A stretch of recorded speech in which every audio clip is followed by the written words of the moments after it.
so the first thing I'm going to be doing is I'm going to be going in with the Estee Lauder Pore Vanishing Stick. And I'm just going to be using that as kind of like a targeted primer. Sorry about my voice, it seems to be really dry today, so please bear with me here. And then the next thing I'm going to be doing is going in with my Le Blanc de Chanel primer using my Sephora Collection foundation brush. Just going to zip through that.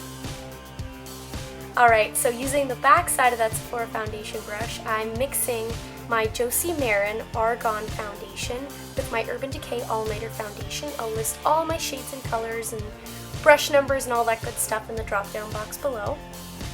So I'm just going to be applying that all over my skin. Nothing strange.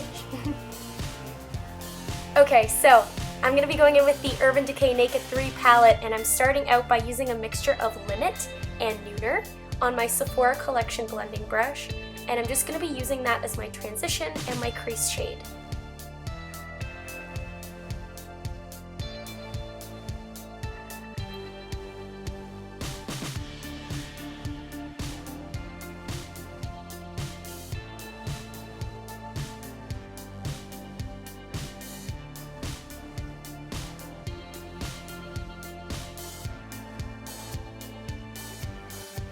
This is what you should have so far.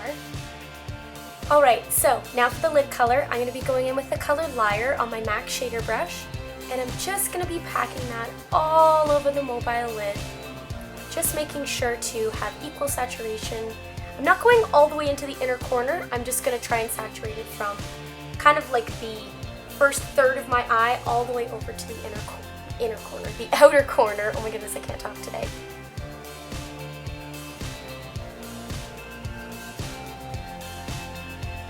The next color I'm going to be going in with is the color Buzz, and I'm going to be taking that on that inner third all the way over to the halfway point of my eye. This is going to kind of create like a rose gold gradient, which is super pretty in real life. The camera does not do it justice, I'm telling you. Then just taking a little bit of Neuter eyeshadow back on my Sephora Collection blending brush. Just going to go back in, blend out those edges, and intensify that crease color just a little bit, because sometimes when we get our lid colors on, the intensity seems to wash away.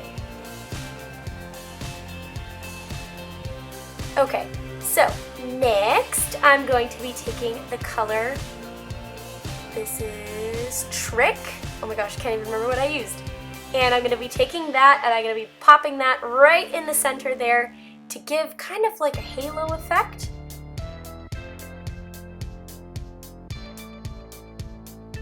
Then I'm going to be taking Mugshot, and I'm going to be popping that just on that outer corner, just to kind of again focus on creating that gradient.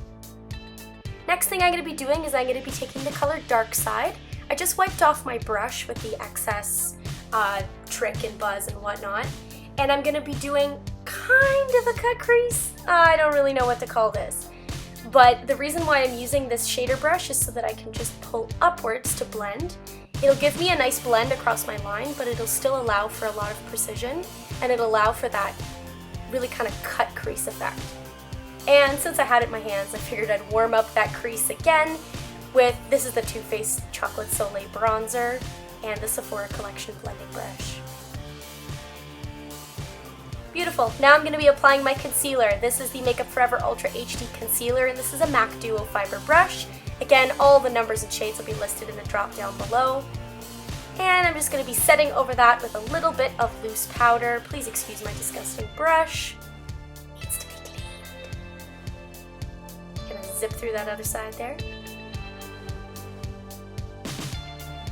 Alrighty, so going in with that same shader brush from MAC, I'm going to be taking Dark Side once again, and I'm going to be mixing that with Neuter, taking that just on the underneath portion of my eye. I like to do this after my concealer, just to kind of make the look a little bit more polished, and it'll prevent me from going back and cleaning it up again after. And then just doing a nice one last blend with that Sephora Collection brush, just making sure all my edges are soft and that the bottom line is connected right up to my crease. Okay, so with this really cute, this is actually from my Buxom palette, this little pointed brush, I'm going to be taking a mixture of Dust and Buzz. And now, the how-to for the winged liner. So this is what we have so far. We've got our eyeshadow, And I like to take a pen eyeliner, this is Ink Liner by Kat Von D, and I'm going to be just drawing a line, just like that. So the next step is, this is pretty much like the mapping stage. I'm going to be mapping out the exact thickness and the angle of the line that's going to be connecting my lash line all the way up to the tip of the wing. That way there's no guesswork when you go in and do that deadly first stroke with your really pigmented black eyeliner. I also kind of like to use an eyeliner that's a little bit, I don't want to say dead, but like kind of dying, so it's like a little bit dried out. That way it's not as pigmented. That way if you do need to go over the line a couple of times, or you need to rub it or change it, you don't need to worry about it being super pigmented, because this is what scares a lot of people at first.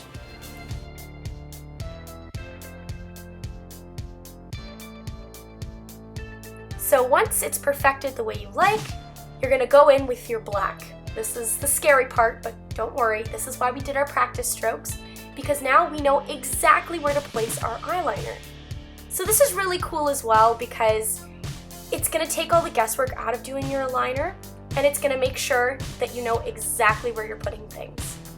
Now also note that I'm actually doing this with my eye open. This is extremely important for people with hooded lids, because if you close your eye, you can make a fierce ass wing, it'll look awesome, but then when you open your eye, it's going to get eaten away by the hood. That sounds really terrible. Anyways, so just go in and trace over those practice marks. Again, you can do this as slowly and as precisely as you need to. I've just done this a million times, so I can kind of zip through it. Okay, so I did the other eye, and I did it wrong on purpose. I did it so that both of the eyes did not match up. That way I can show you how to fix it. So as you can see, we're a little bit thicker, and I'm just taking that eyeliner and just measuring just over the top of that hood, just to see exactly how much thicker it is. And then I'm very, very slowly gonna go back up and start at the tip of the wing, very gently dragging across with my eye open. Now this is the most important part, is to do it with your eye open or partially open. That way you can see what it's gonna look like and whether or not it's going to be sucked away by the hood of your eye. Now if you need to go back and forth between both of your eyes, feel free to do that. Just do it ever so slowly. Now notice I kind of messed up that line just on my lid there, but just do a nice little swoop. Before you look up and check your work though, I will say make sure that your eyeliner is dry, because girl, we've all been there. Especially with hooded eyes, it's incredibly easy to get transfer onto your crease and onto your upper lid. So make sure that while you're doing this, you're giving your eyeliner ample time to dry before you do a check. Now following through with the other side, just go in and do very light strokes. Don't worry, it'll take a little bit, but you're gonna get that line precise. Just make sure that you're going slowly and precisely. That way, in case you do make a mistake, like so, you have an opportunity to fix it. So this is just me going back over again with my tattoo liner, just making sure that everything's nice and even. Again guys, don't be scared. This is not scary, it just takes practice, and making sure that you're doing it with your eyes partially open or entirely open is going to ensure that the shape stays the same when your eye is fully open and you're out living your life. And you just can take a moment to feel yourself, because, you know, well, bam. Alright, back to reality. So this is what it's gonna look like. Okay, so I'm gonna go in and bronze / contour. I know you shouldn't contour with bronzer, but I'm gonna do it anyways because, as Kathleen Lights says, where's the handbook, my friends? So I'm just taking my Sephora collection number 49. This is the angled blush brush. Love this brush. Just gonna do a nice blown out contour / bronze.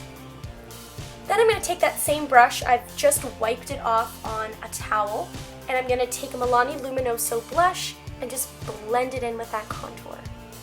I like to take my blush, not necessarily on the apples of my cheeks, but kind of the tops of my cheeks. That way, when I do this step, which is my highlighter, everything blends beautifully. P.S.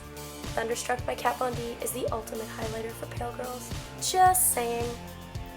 Alright, so I did my mascara and my lashes off camera, and now I'm going in with my Kat Von D Studded Kiss lipstick in Tijuana. This is a beautiful, vibrant Spanish red color. Absolutely love it. Just gonna kind of speed through the lips a little bit here, because, you know, if you want an in-depth lipstick tutorial, I'd be happy to do that for you. And then I'm gonna top it with, I don't even know what this is. This is a NARS. It's like a full cover. It's a liquid lipstick, but it's a gloss, but it's really pigmented.